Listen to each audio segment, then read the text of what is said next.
Doctor Yunus যে ক্ষতিটা করে দিলেন, এলাও করলেন, এবং আসিফ নজরুল যে কিনা আইনমন্ত্রীর দায়িত্বে আসিফ নজরুলকে যে ক্ষতিটা করলেন, আসিফ নজরুলের একদিন এই বাংলায় বিচার করা হবে যে শেখ হাসিনার বিচার প্রক্রিয়াকে ধ্বংস করেছো আসিফ নজরুল। আপনার কিসের উপদেষ্টা, কার উপদেষ্টা? ইউনূস সাহেব আপনার কাছে কোনো জবাব আছে? মাননীয় উপদেষ্টা আসিফ নজরুল সাহেব আপনার কাছে কোনো জবাব আছে? শুধু আপনাকে আমরা সম্মান করবো, ল্যাংটা করে পিটাবো, জনগণ কিন্তু সাথে আছে, আপনার সরকার আমরা ফেলে দেবো। ছাত্র জনতার অভ্যুত্থানে স্বৈরাচার শেখ হাসিনা সরকারের পতন হলেও এখনো দেশের বিরুদ্ধে ষড়যন্ত্র চলছে। আপনারাও মেজাজ ঠিক রাখতে পারবেন না পুলিশের তৎকালীন আইজিপি চৌধুরী আব্দুল্লাহ মামুনের যেই এই রিমান্ডের যে নিউজগুলো সে দিয়েছে, গোয়েন্দাদের রিমান্ডের ভিতরে সে যা কিছু বলেছে সেই কথাগুলো যখন আপনি শুনবেন। সংবিধান সংশোধন নিয়ে আলোচনা চলছে বলে জানিয়েছেন এলজিআরডি উপদেষ্টা এএফ হাসান আরিফ। রবিবার সচিবালয়ে ডেঙ্গু সহ মশাবাহিত অন্যান্য রোগ বিষয়ক জাতীয় কমিটির সভা শেষে সাংবাদিকদের তিনি আরও বলেছেন, তত্ত্বাবধায়ক সরকার ব্যবস্থা ফিরিয়ে আনা যায় কিনা তা নিয়েও আলোচনা চলছে। এই সরকার আসলে কতদিন থাকবে এ নিয়ে খোলামেলা কথা বলেছেন ডক্টর আসিফ নজরুল। এবার রাজনৈতিক চাপেই অন্তর্বর্তীকালীন সরকারের উপদেষ্টা ডক্টর আসিফ নজরুল পদত্যাগের ঘোষণা দেন। সম্মানিত দর্শক, আসসালামু আলাইকুম। নতুন একটা নিউজ ভিডিওতে আপনাদের জানাচ্ছি স্বাগতম। এইমাত্র পাওয়া তাজা এবং গরম খবর। প্রিয় দর্শক বন্ধুরা, প্রধান উপদেষ্টা আসিফ নজরুলকে কিন্তু বহিষ্কার করা হয়েছে তার পদ থেকে, এমন তথ্য জানিয়েছে গণমাধ্যম। প্রিয় দর্শক বন্ধুরা, হঠাৎ কেন আসিফ নজরুল স্যারকে এমনভাবে পতন করানো এবং বহিষ্কার করানো হয়েছে, সব কিছু থাকছে আজকের এই ভিডিওতে। আজকের এই ভিডিওটি স্কিপ না করে সম্পূর্ণ দেখবেন, অনেক কিছু জানতে পারবেন এবং বুঝতে পারবেন। সেই সাথে আজকের এই ভিডিওতে আপনারা দেখতে চলেছেন নরসিংদীতে কিন্তু সমন্বয়কের সারজিৎকে কিন্তু অনেকভাবে অপমান করা হয়েছে এবং অল্পর জন্য সে বেঁচে সেখান থেকে ফিরে এসেছে। সেই বিষয়গুলো দেখতে পারবেন আজকের এই ভিডিওতে। বিয়ে দর্শক বন্ধুরা, বেশি কথা না বলে আপনাদের বিস্তারিত ভিডিওতে নিয়ে যাবো। বিস্তারিত ভিডিওটি দেখার আগে রিকোয়েস্ট, যারা এখন এই চ্যানেল সাবস্ক্রাইব করে রাখেন, চ্যানেল সাবস্ক্রাইব করে দিয়ে পাশে থাকে বেল আইকনটি বাজিয়ে রাখুন। ইতিমধ্যে সাবস্ক্রাইব করে দিয়েছেন সকলকে জানাচ্ছি অসংখ্য ধন্যবাদ। প্রিয় দর্শক বন্ধুরা, যে ভিডিওর অংশ বেশি থেকে ভিডিওগুলো শুরু করেছিলাম, চলুন তাহলে এই ভিডিওতে একটি লাইক দিয়ে আমরা সেই অংশ বেশি ভিডিওগুলো বিস্তারিতের মাধ্যমে একের পর এক ধারাবাহিকভাবে দেখে আসি। হয়েছে তার হাতে এভিডেন্স ট্যাম্পার করার যথেষ্ট এবং হ্যারাসমেন্ট করার যথেষ্ট উপাদান তার হাতে চলে গেছে।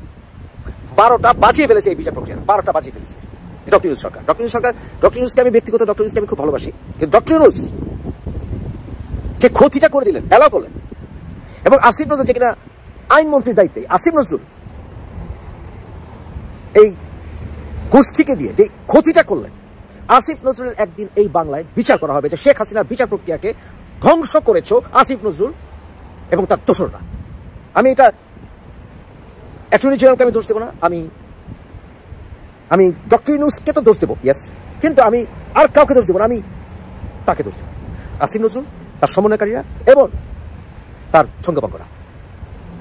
হাসনাত আব্দুল্লাহ ছেলেটা আজকে বললো যে তাদের প্রোটেকশন কি হবে, বিএনপিকে সে টার্গেট করেছে। এখন তাদের নিজেদের প্রোটেকশনের জন্য এরা জামাতকে জায়গায় জায়গায় বসাচ্ছে। ওই জিয়াউল হকের অ্যাডমিনিস্ট্রেশন ফিরে আনছে, আপনাদের বলেছিলাম না, তারা জায়গায় জায়গায় জামাতের অ্যাডমিনিস্ট্রেশন ঢুকাচ্ছে, কারণ বিএনপি নির্বাচনে যদি আসবে, ক্ষমতায় আসবে, যাতে বিএনপি তাদের ধরতে না পারে, তাই বিভিন্ন অ্যাডমিনিস্ট্রেশন জামাত বসাচ্ছে।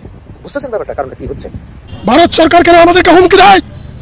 ইউনূস সাহেব আপনি জবাব দেন। আপনি মনে করেন না আপনি জ্ঞানী মানুষ, শুধু আপনাকে আমরা সম্মান করবো, ল্যাংটা করে পিটাবো, জনগণ কিন্তু সাথে আছে, আপনার সরকার আমরা ফেলে দেবো। মুখে ডায়লগ মারছে না, কিন্তু ফাঁকাবাজি ফাঁকা বলুন, আমি মারি না। মাননীয় উপদেষ্টা আসিফ নজরুল সাহেব আপনার কাছে কোনো জবাব আছে? দুর্নীতি দমন কমিশনে কাকে বসিয়েছেন? মলয় শাহ না? মলয় শাহ কার স্বামী? মলয় শাহ কে? শিল্প সচিব জাকিয়া সুলতানা না? উনি কে? এইরকম প্রত্যেকটা জায়গায়, প্রত্যেকটা মন্ত্রণালয়ে আওয়ামী দোসরদের, আওয়ামী দালালদেরকে বসিয়ে রেখে পদোন্নতি দিয়ে ডক্টর ইউনূস সাহেব আপনি সরকার চালাবেন। আপনি আমাদেরকে বিপদে ফেলার কোনো অধিকার রাখেন না। আপনি মনে করেন না আপনি জ্ঞানী মানুষ, শুধু আপনাকে আমরা সম্মান করব, সম্মানের সাথে আমরা সংশোধনও করব। যদি আপনি আপনার সরকার আওয়ামী দোসর সচিবদেরকে রেখে ক্ষমতায় থাকতে চান, তাহলে প্রতি বিপ্লব আমরা করব, আওয়ামী লীগ না। প্রতি বিপ্লব জনগণ করবে। 1 মাস হয়ে গেল, সচিবদের মধ্যে কোনো মৌলিক পরিবর্তন নাই। আওয়ামী সচিবদেরকে এক মন্ত্রণালয় থেকে সরিয়ে আরেক মন্ত্রণালয়ে পুরস্কৃত করেছেন, করেন নাই? করেছেন। তাহলে কি চাচ্ছেন? চাচ্ছেনটা কি? রক্ত, জীবন, শ্রম, ত্যাগ, মেধা আমরা দিয়েছি, আপনাদের নাই। বসন্তের কুকিলেরা চতুর্দিকে ছেয়ে গেছে, যেমন সরকারে, তেমন পলিটিক্যাল পার্টিতে, তেমন জাতীয় নাগরিক কমিটিতে। আমরা বসন্তর কুকিলদেরকে চিনি, আমরা রক্তের বদলা নিতে জানি। সাবধান হয়ে যান। বৈষম্য বিরোধী ছাত্র আন্দোলন কোথায় কি করছেন, কিভাবে সরকার চালাচ্ছেন। মানুষ রুষ্ট, মানুষ ক্ষুব্ধ। প্রত্যেকটা সময়ে যখন তত্ত্বাবধায়ক সরকার আসে, এক সপ্তাহের মধ্যে বাংলাদেশ ঠিক হয়ে যায়। 1 মাস হয়ে গেল, এখনো বাংলাদেশ কেন ঠিক হলো না? কেন ভারত সরকার কেন আমাদেরকে হুমকি দেয়? ইউনূস সাহেব, আপনি জবাব দেন। কেন ভারত সরকার এখন আমাদেরকে চোখ লাগায়? কেন ভারত সরকার অতিরিক্ত বাহিনীর ভয় লাগায়? কেন রাজনাথ সিং কুকুরের বাচ্চা বাংলাদেশের দিকে আঙুল তুলে? ইউনূস সাহেব, আপনার কাছে কোনো জবাব আছে? মাননীয় উপদেষ্টা আসিফ নজরুল সাহেব, আপনার কাছে কোনো জবাব আছে? আপনি এসে বলে দিলেন আওয়ামী লীগকে আমি স্পেস দেবো, সাখাওয়াত সাহেব বলে দিলেন আওয়ামী লীগকে স্পেস দেবো। কি এগুলো? কি জনগণ আপনাকে ক্ষমতা দিয়েছে? আওয়ামী লীগকে স্পেস দেওয়ার ক্ষমতা আপনাকে দিয়েছে? আপনাদেরকে দিয়েছে? দেয় নাই। তাহলে আপনি কে? আওয়ামী লীগকে আমি আওয়ামী লীগের খুনের বিচার, আওয়ামী লীগের যে গণহত্যা, বিডিআরের গণহত্যা, সেনাবাহিনীর গণহত্যা, হেফাজতের গণহত্যা, সারা 15-16 বছর ধরে যে খুনগুলো হয়েছে, 24-এর যে ছাত্র জনতার গণহত্যা হয়েছে, সেগুলাতে ফাঁসিতে না লটকিয়ে আপনি আওয়ামী লীগকে স্পেস দেবেন আর আমরা বসে থাকবো, আঙুল চুষবো? আপনার মনে রাখা উচিত, আপনাদের মনে রাখা উচিত, ভারতের সরকারে বসে ভারতের যারা দালালি করছেন, আওয়ামী লীগের যারা দালালি করছেন, ল্যাংটা করে পিটাবো। জনগণ কিন্তু সাথে আছে, জনগণ, পুরো জনগণ ওয়াচ করছে আপনাদেরকে। যে বা যারা সরকারের ভিতরে থেকে জনগণের, ছাত্র জনতার রক্তের উপর দাঁড়িয়ে ক্ষমতায় আসছেন, তারা যদি মনে করেন আওয়ামী লীগের গণহত্যাকারীদেরকে ফাঁসির কাস্টে না ঝুলিয়ে আওয়ামী লীগকে স্পেস দিবেন, যদি মনে করেন যে সব সচিবেরা এই গণহত্যায় জড়িত ছিল, এই 16 বছরের দুঃশাসন ফ্যাসিবাদ কায়েম করেছে, তাদেরকে রেখে আপনি সরকার চালাবেন, আপনার সরকার আমরা ফেলে দেব। আপনার সরকার ফেলে দিতে আমাদের বেশি কিছু লাগবে না। প্রয়োজনে রাজনৈতিক দলগুলোকে নিয়ে মোর্চা করে এই সরকার ফেলে দেব। সোজা কথা, সোজা বাংলা, মুখে ডায়লগ মারছে না কিন্তু, ফাঁকা বলি আমি মারি না।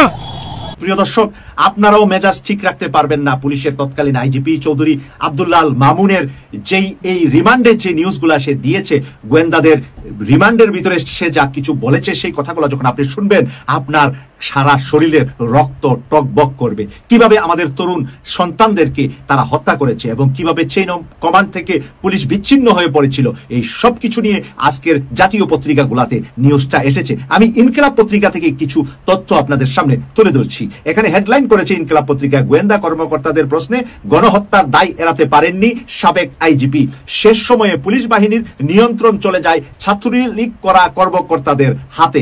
পুলিশ বাহিনীর নিয়ন্ত্রণটা পুলিশের আইজিপির কাছে শেষ সময়ে ছিল না, ছিল ছাত্রলীগ যারা আগে করেছে তাদের হাতে, এবং বিশেষ করে ঢাকা মহানগরীতে পুলিশের যত কর্মকর্তা প্রাক্তন ছাত্রলীগ নেতা ছিল, স্পেশালি গোপালগঞ্জের ছিল, তাদের হাতে নাকি এর নিয়ন্ত্রণের ভার চলে গিয়েছিল। আন্দোলনের সময় পরিস্থিতি বুঝে কঠোরতা প্রদর্শনের জন্য ডিএমপি মাঠ পর্যায়ে কর্মকর্তাদের নির্দেশ দেওয়া হয়, আর মাঠে সক্রিয় হওয়ার জন্য বলা হয়, বিশেষ করে ছাত্রলীগ করে আসা পুলিশ কর্মকর্তাদের। এরপর পরিস্থিতি দ্রুতই নিয়ন্ত্রণের বাইরে চলে যায়। কঠোরতা প্রদর্শনের নির্দেশ দেওয়া হলে নির্বিচারে ছাত্র জনতার উপর গুলির ঘটনা ঘটে, যা গণহত্যায় রূপ নেয়। এটা সরাসরি শেখ হাসিনা এবং সরাসরি হোম মিনিস্টার আসাদুজ্জামান কামাল স্বরাষ্ট্রমন্ত্রী পুলিশকে ব্যবহার করেছে, এখানে তার কথা থেকে এসেছে। পরে আর মাঠে পুলিশের নিয়ন্ত্রণ করা যায়নি। গোয়েন্দা কর্মকর্তাদের জিজ্ঞাসাবাদে এমন তথ্য জানান সাবেক পুলিশের আইজিপি চৌধুরী আব্দুল্লাহ আল মামুন। এই কথাগুলা চৌধুরী আব্দুল্লাহ আল মামুন এই সময়ে সে গোয়েন্দাদের জবাবদিহিতায় সে এই কথাগুলা বলেন। চাকরিতে কোটা সংস্কার আন্দোলন গণ আন্দোলনে রূপ নেওয়ার পর পুলিশ নির্বিচারে গণহত্যা চালায়। গত 4 সেপ্টেম্বর থেকে রিমান্ডে রয়েছে সাবেক এই আইজিপি। যেখানে জিজ্ঞাসাবাদ তদন্ত কর্মকর্তারা তাকে বলেন গণহত্যার দায় এড়াতে পারেননি আপনি, এই সময় তিনি কোনো উত্তর দেন না বলে গোয়েন্দা সূত্রে জানা গেছে যে আপনি তো কোনো কিছুর দায় এড়াতে পারেন না, পুলিশের সর্বোচ্চ চেয়ারে আইজিপি আপনি ছিলেন এবারের গণহত্যায়।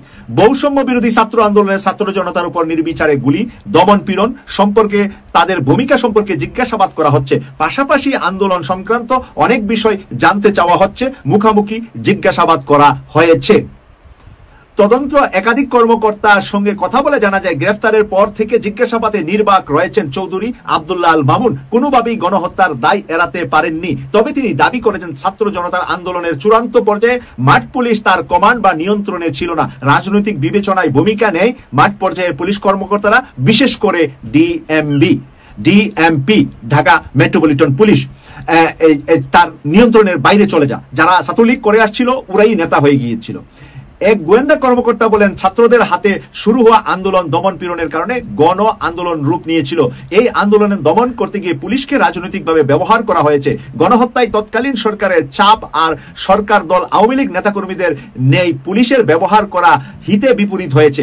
পুলিশের ভূমিকা ও ভাবমূর্তি চরমভাবে ক্ষতিগ্রস্ত হয়েছে। সরকারের পতন ও শেখ হাসিনা পালিয়ে গেল, ছাত্র জনতা রোষে পড়ে পুলিশের উপর।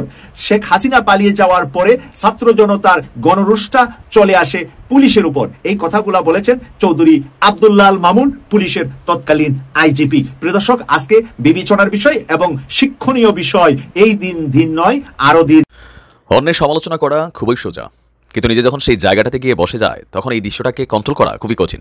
স্ক্রিনের এক অংশে আপনারা দেখতে পাচ্ছেন এই মুহূর্তে আমাদের বাংলাদেশের বৈষম্য বিরোধী ছাত্র আন্দোলনের প্রধান একজন সমন্বয়ক সার্জিস দ্য ব্লুটুথ বয়। আমি নিজে তার খুবই পছন্দ করি ছেলেটার অ্যাক্টিভিটিস সবকিছু, আমি নিজেও তার পক্ষে অনেকগুলো ভিডিও করেছি, আপনারা দেখেছেন লক্ষ লক্ষ মানুষ। কিন্তু গতকালকে সার্জিসকে যেভাবে নরসিংদী থেকে ওয়ান কাইন্ড অফ আমি মনে করি যে এটা পালাতে বাধ্য হয়েছে। আমার কাছে বেশ কিছু ফোন আসছে, বেশ কিছু মেসেজ আসছে যে ওইখানে পরিস্থিতি এমন হয়েছিল যে বিক্ষুব্ধ ছাত্ররা, এই ছাত্র আবার কারা সমন্বয়কে, এই বিক্ষুব্ধ কথিত সমন্বয়ক বনাম রিয়েল সমন্বয়কদের যে পরিস্থিতি তৈরি হয়েছিল সেখানে যদি আর কিছুক্ষণ সার্জিস থাকতো তাকে হয়তো গায়ে হাত তোলা হতো অথবা ভিড়ের মধ্যে একটা অঘটন ঘটতে পারতো, যার কারণে পরিস্থিতি বুঝে সার্জিস সেখান থেকে চলে এসেছেন। দর্শক, চাঞ্চল্যকর ঘটনা হচ্ছে নরসিংদীতে এই ঘটনা ঘটেছে। আপনারা জানেন যে আমাদের বৈষম্য বিরোধী আন্দোলনের যে প্রধান সমন্বয়করা তারা সারা বাংলাদেশে তারা ভিজিট করছেন, ইভেন তারা ঘোষণা দিয়েছেন বিভিন্ন জায়গায় তারা কমিটি গঠন করবে। এই মুহূর্তে প্র্যাকটিক্যালি বিশ্বাস করেন ছাত্রলীগের কমিটি করা যেমন ছাত্রলীগ একটা এলাকার মধ্যে গুন্ডামি করতে পারতো, বিএনপির কমিটি করা বিএনপি যেমন একটা ছাত্রদল তারা এক ধরনের গুন্ডামি করতে পারতো, বাংলাদেশের অনেক জায়গায় প্রকৃত সমন্বয়কদের বিপরীতে আমরা সমন্বয়ক দাবি করা এরকম কমিটি হয় নাই। এরপরে কিন্তু বহু ধরনের ঘটনা কিন্তু অলরেডি ঘটা শুরু হয়েছে। স্থানীয়ভাবে তারা ধোলাইও খাইছে, আমার এলাকায় খাইয়া গেছে এক গ্রুপ আইসা, এই বন্যার্থদের ত্রাণ দেওয়ার সময় গুলিমুলি করছে। এটা চিন্তা করছেন এরা কি সমন্বয়ক? না। তো প্রকৃত সমন্বয়ক কারা এটা এখন আইডেন্টিফাই করে এত সোজা না। যেহেতু এখন কমিটি দেওয়া হচ্ছে, যেহেতু ডক্টর ইউনূস সরকার আগামী ৩-৪ বছর থাকবেন, এই সমন্বয়ক কমিটিরে এসপি সাহেব সালাম দিচ্ছে, অথবা সালাম না দেখ মানে ওইখানে গেলে সম্মান দিচ্ছে, আর্মি অফিসাররা সম্মান দিচ্ছে, যে কোনো সরকারি অফিস আদালতে গেলে সম্মান পাচ্ছে। তো এগুলোতে হয়ে যাচ্ছে কি একটা উল্টা সিস্টেম। আমি সিস্টেমের পক্ষে না। একটা রাজনৈতিক দল তাদের কমিটি করবে, কমিটি করুক, কিন্তু প্রশাসনকে প্রশাসনের দায়িত্ব বুঝে নিতে হবে। এখন এই সমন্বয়করা তারা যদি প্রশাসনের উপর দিয়ে হস্তক্ষেপ করে সেটাও পজিটিভ না, কারণ থানাগুলো ঠিকমতো কাজ করতেছে না। ওমকে ফোন দিয়ে তুমি চিনো এই সমন্বয়ক আমার এটা, আর আমার সাথেও একটা ঝামেলার মধ্যে এটা, আমি অমুক সমন্বয়কের তোমাকে আমাকে নিয়ে আয় তুই। চিন্তা করেন সার্জিসদের এই বিষয়গুলো আরও কঠিনভাবে কিন্তু মেনটেন করতে হবে। ছাত্রলীগ বলেন, ছাত্রদল বলেন, এই যে সাদ্দামরা 12 যারা আছে তারা যে ঢাকা বৈশাখ কেন সারা বাংলাদেশের ছাত্রলীগকে কন্ট্রোল করতে পারে না, কেন বিভিন্ন জায়গায় গিয়ে কমিটিগুলারে দিয়ে সেখানে মাইটেরও খাইতে হয়, দৌড়ে পালাইতে হয়, ছাত্রলীগের বা ছাত্র দলের নেতাদের হাতেই অপদস্থ হতে হয়, নিশ্চয়ই এটা সার্জিস বুঝতে পারছে। ঘটনা হচ্ছে কি দেখেন, নরসিংদীতে বৈষম্য বিরোধী ছাত্র আন্দোলনের অন্যতম সমন্বয়ক সার্জিস আলম তিনি সভাটাই করতে পারেননি। গতকালকে বিকাল 3টায় নরসিংদী শহরের Satirpara Kalikumar institution school and college মাঠে ছাত্র নাগরিকদের সাথে মতবিনিময় সভা করার কথা ছিল তার, কিন্তু অপর একটি পক্ষ সভার স্থান পরিবর্তন করে নরসিংদী সরকারি কলেজ মাঠে সভা করার মতামত দেয়। এতে উভয় পক্ষের মধ্যে হট্টগোলের সৃষ্টি হয়। এক পর্যায়ে সার্জিস আলম পরিস্থিতি খারাপ দেখে নির্ধারিত স্থানের সভা বাতিল করে দেন।